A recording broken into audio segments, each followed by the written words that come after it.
Ce mercredi à Nantes, lycéens et étudiants ont manifesté contre la sélection à l'université, un projet de loi qu'ils dénoncent. Une faible mobilisation qui a débuté par le blocage de l'université. Anaïs Michaud. Ils étaient entre 250 et 300. Étudiants et lycéens s'étaient donné rendez-vous à 11h, place du Bouffay, pour manifester contre le plan Vidal, la future réforme sur les conditions d'accès à l'université. Elle va mettre en place, permettre finalement, si vous voulez, des diplômes inégaux, une mise en concurrence des facs et donc de fait des diplômes qui à la sortie ne seront pas de la même valeur pour toutes et tous et qui pourront être jugés finalement de manière différente par les patrons, par les employeurs, etc. Donc finalement le rôle principal de l'université, c'est d'assurer à toutes et tous de droit un accès à l'enseignement supérieur, un enseignement supérieur de qualité. Et finalement, c'est là une des missions principales aussi du service public. Le cortège comptait se rendre à la présidence de l'université, c'était sans compter les cordons de CRS mobilisés en nombre. Direction donc la préfecture, avant de rejoindre le lycée Clémenceau. Des manifestants s'y sont introduits et les forces de l'ordre ont aussitôt riposté en chargeant. Des heurts, mais peu de dégradation, quelques tags et un feu de poubelle. Fin de la manifestation, place Royale vers 13h. Le 14 février, une date symbolique puisqu'elle marque le début du mouvement étudiant en 68 et les manifestants espèrent bien que l'histoire se répète. Ils prévoient déjà une semaine de résistance du 19 au 25 février.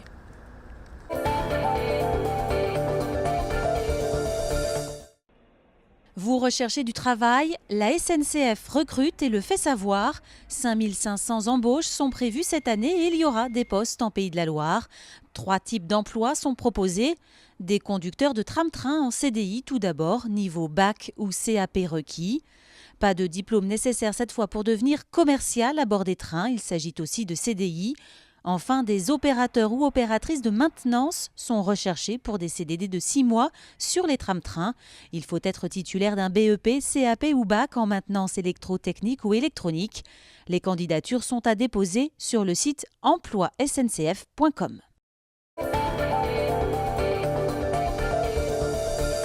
Le collège Saint-Joseph de Derval accueillait en début de semaine un réfugié syrien.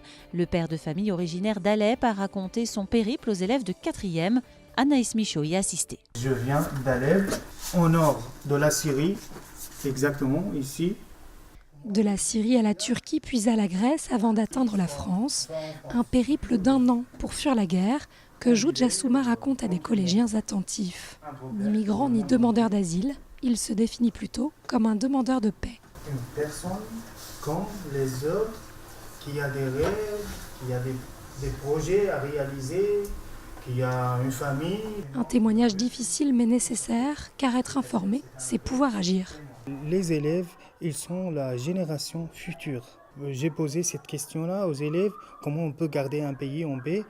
J'ai eu la réponse ou la réponse juste, c'est-à-dire se respecter, se comprendre, s'écouter, s'entendre. Et pour les élèves, les migrants qui n'étaient jusqu'alors que des traits sur une carte ou des chiffres dans les médias prennent enfin un visage.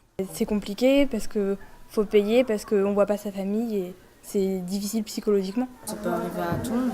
À tout moment, il peut y avoir un conflit politique qui éclate et il y a la guerre. Moi, si c'est la guerre, par exemple, en France, je pense que je ferais pareil qu'eux.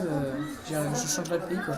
Au-delà du programme de géographie, les professeurs cherchent aussi à transmettre aux élèves des valeurs. En allant à la rencontre d'un étranger, d'un réfugié, peut-être d'abattre les préjugés parfois, et donc de permettre à nos jeunes de mieux comprendre et donc finalement d'être sans doute plus tolérants.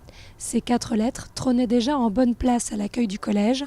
Elles prennent aujourd'hui pour chacun une toute autre dimension.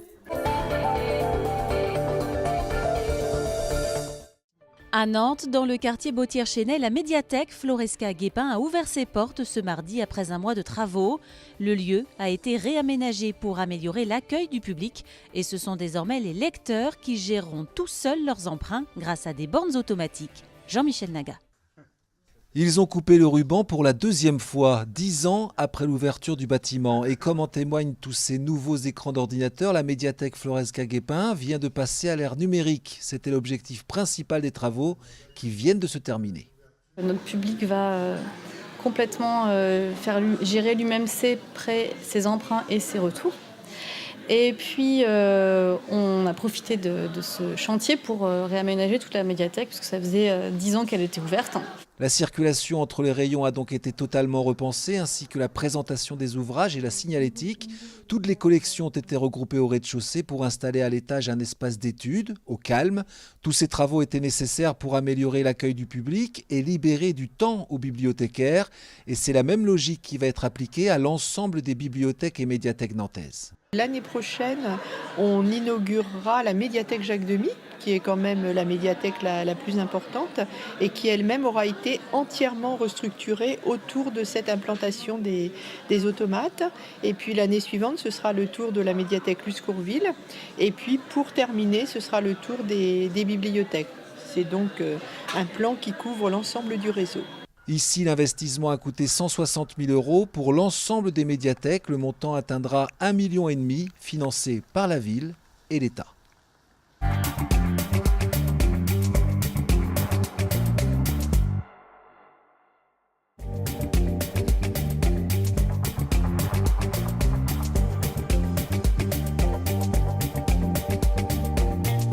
C'est en réponse à l'arrivée massive d'énergie renouvelable dans les années qui viennent, que ce soit de l'éolien ou du photovoltaïque, puisque d'ici 2050, il faut pratiquement qu'on arrive à une société centrée sur les énergies renouvelables.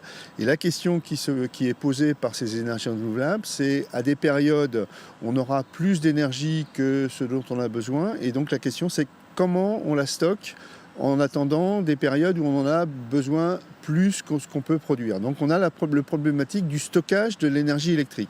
Et une des techniques, on ne dit pas que c'est la seule, mais une des techniques prometteuses qui fonctionne en Allemagne depuis plusieurs années, chez Audi par exemple, c'est de transformer cette énergie électrique dont on n'a pas besoin à certaines périodes en gaz de synthèse.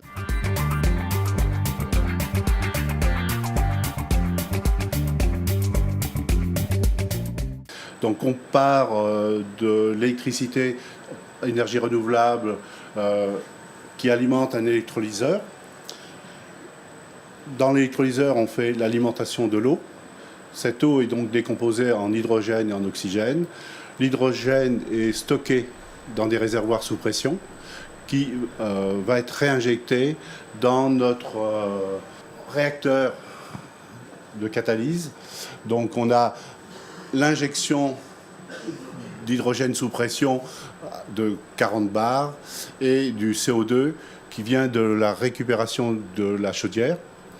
Ce CO2 est introduit dans les réacteurs, dans un premier réacteur où la réaction se produit. On a donc formation de l'eau qui est piégée et injectée dans le réseau d'eau, et la partie formation méthane qui et elle, du premier réacteur est renvoyée dans un deuxième réacteur pour faire la sélectivité, pour avoir la qualité nécessaire pour pouvoir alimenter une borne GNV.